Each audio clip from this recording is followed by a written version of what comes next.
Victoria Starmer finds herself in an extremely difficult and painful situation in which her husband, Keir Starmer, who used to be a pillar of support for her, has now become the source of many public embarrassments that have hampered their private life. His political missteps, from international fiascos to failed reforms at home, have taken a heavy toll on their marriage. Each new step Keir took distanced Victoria further and further from him, and a growing sense of disgust and dissatisfaction became more and more evident. These emotions weren't just inner feelings, they were a reaction to her husband's actions, which were increasingly going against her beliefs. Regardless of how she tried to hide her feelings, she found herself increasingly in the public spotlight, especially in the context of his failures, which was no longer without consequences for their personal lives. Her absence from key public events, such as her husband's major political announcements, raised questions from journalists and analysts. This absence was no accident. It was a clear signal that Victoria could no longer maintain the public image of her husband, whose ambitions and strategic moves were increasingly out of touch with reality. Seeing her husband consumed by vainglorious international games became unbearable for Victoria. She realized that her husband, who had been a symbol of hope and ambition, was now increasingly alienated from the tasks that were actually to be carried out in Britain. This disconnect was becoming increasingly obvious and painful to her. When Keir Starmer presented his plan for an international coalition to monitor this agreement in Ukraine, he was counting on the support of world leaders, but his ambitious project turned out to be a real failure.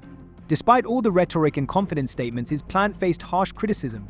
Italian Prime Minister Giorgia Meloni characterized his initiative as risky and ineffective, a diplomatic but clear criticism that left no doubt that the idea had no chance of success. Instead of establishing himself as a global peacemaker, Keir became an object of ridicule and his diplomatic efforts ended in disgrace.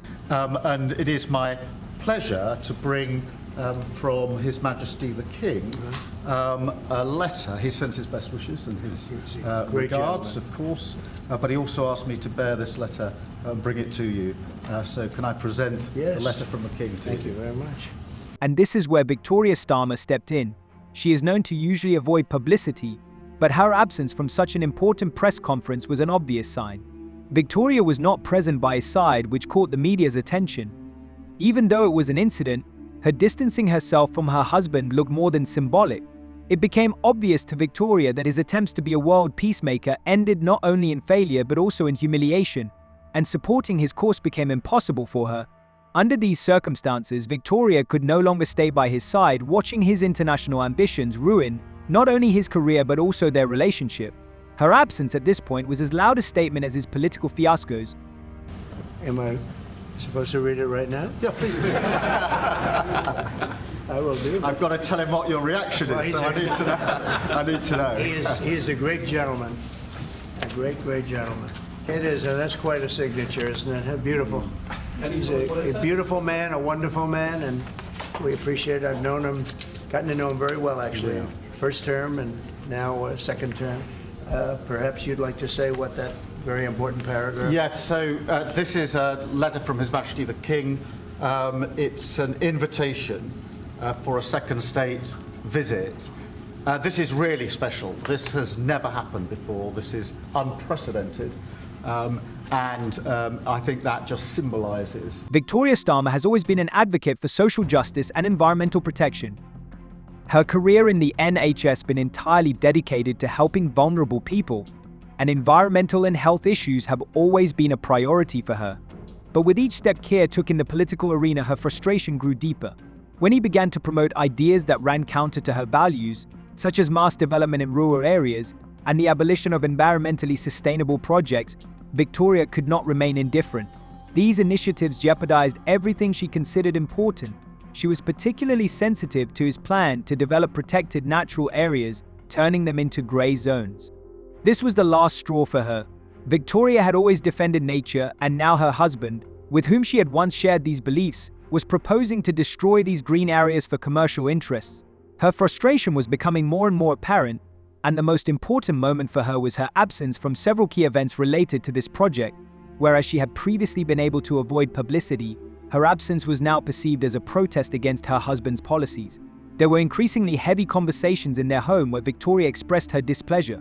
The political conflict between them had turned personal, and with each new move by Keir to support construction on the ruined green land, Victoria felt hurt and disconnected from him. How could she be around a man who ignored the values she had fought for all her life? The strength of the relationship between us. So this is a very special letter. I think the last state visit was a tremendous success. It was. His Majesty the King wants to make this even better than that. So this is truly historic, an unprecedented second That's a state great, visit, and he great wants honor. to talk that through with you. And that says at Windsor. That's Yes. really something. Yes. What I haven't got yet is your answer.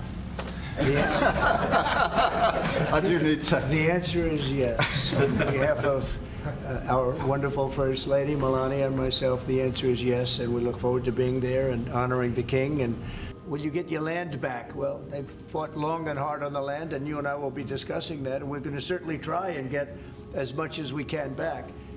But on the NATO, it's just not, that's not going to happen. Mr. President, do you still think that Mr. Zelensky is a dictator? When Keir Starmer announced his plans for major cuts to social care, including dramatic changes to benefits for people with disabilities, Victoria was in deep shock. For someone who has devoted many years of her life to helping the vulnerable, these moves by her husband were something unbelievable. Victoria had always believed that policies aimed at the welfare of society should take into account the interests of the weakest and neediest. Now, however, she saw how Keir, who had once promised to fight austerity, had turned into a supporter of the very same austerity measures they had once condemned. When his government proposed a package of measures that drastically cuts help for people with disabilities and pushes back universal credit payments, Victoria felt her world was crumbling.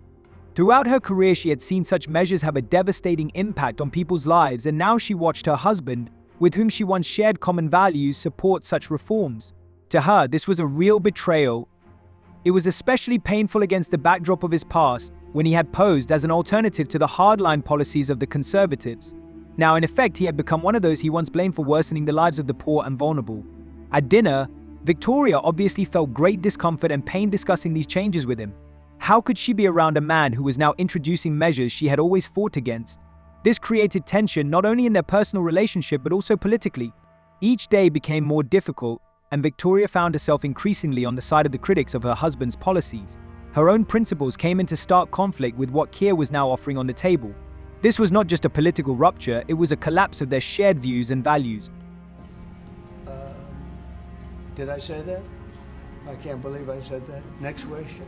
Mr. President, does the Prime Minister have to choose a closer relationship with the EU as he is seeking and a good trade relationship with you? Which one should he go for? Well, I think we have just a great relationship. We actually had a good relationship before. We've met a couple of times, and I'm very impressed with him. I'm very impressed with his wife, I must say. She's a beautiful, great woman.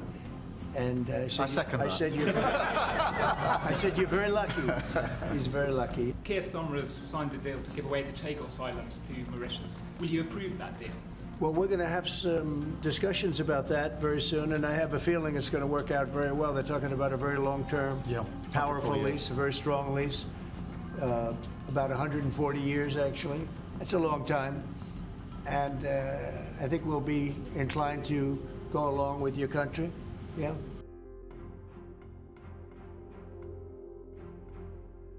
When Keir Starmer, eager to strengthen his position on the international stage, attempted to play the role of peacemaker between Donald Trump and Vladimir Zelensky, his diplomatic ambitions collided with harsh reality.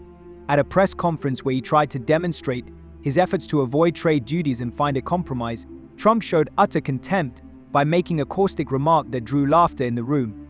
In that moment, it was clear Keir had found himself in the role of a diplomat who was not only incapable of mending relations between world leaders, but also an object of ridicule.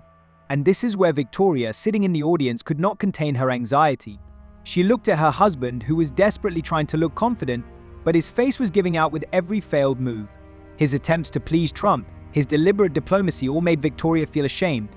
As a woman who had always valued professionalism and competence, she couldn't help but feel that this spectacle played out by her husband was more of a disaster than a success. She saw Keir losing control, his international ambitions becoming increasingly ridiculous. That scene at the White House, where he tried to smooth over the conflict but ended up in an even more humiliating position, came to symbolize for Victoria not only his diplomatic failure but also his growing detachment from reality. After this incident, Victoria began avoiding public encounters with him, especially at international events.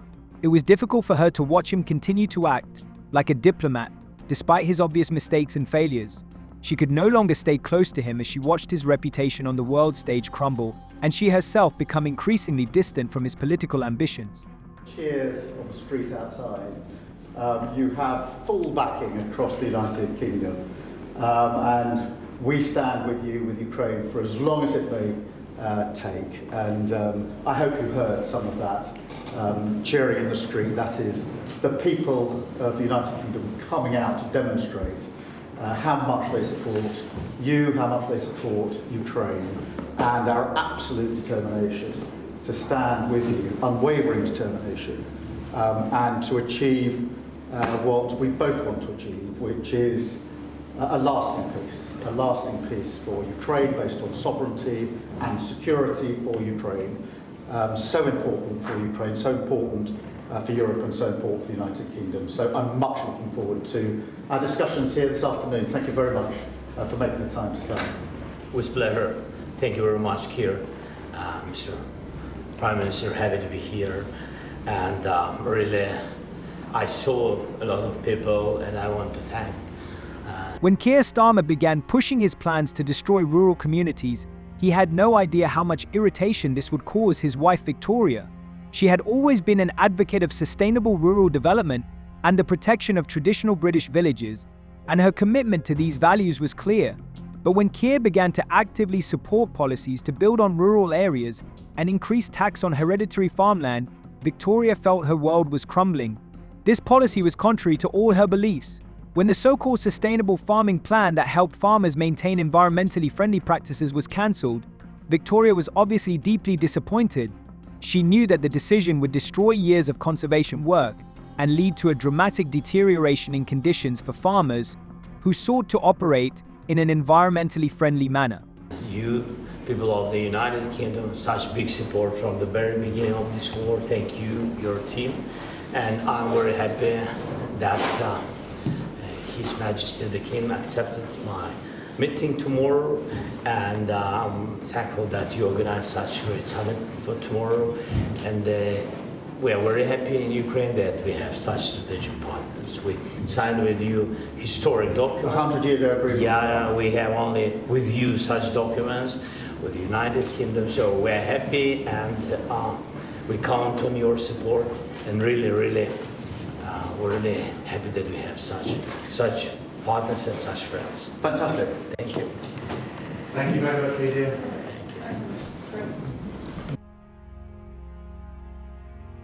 Her absence from important farming events became conspicuous and raised questions from the press. Even those who had recently supported Keir began to wonder where his wife was.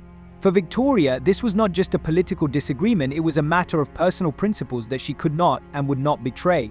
Amid growing discontent among farmers and the public, Victoria became increasingly distant from her husband, avoiding attending events related to agriculture and his political initiatives. She knew that her presence would only exacerbate the situation, for she could not support such decisions. These moments became a burden for her, reminding her of how much their views had changed. Every step Keir took toward destroying rural traditions was another reminder to her of how incompatible their values had become.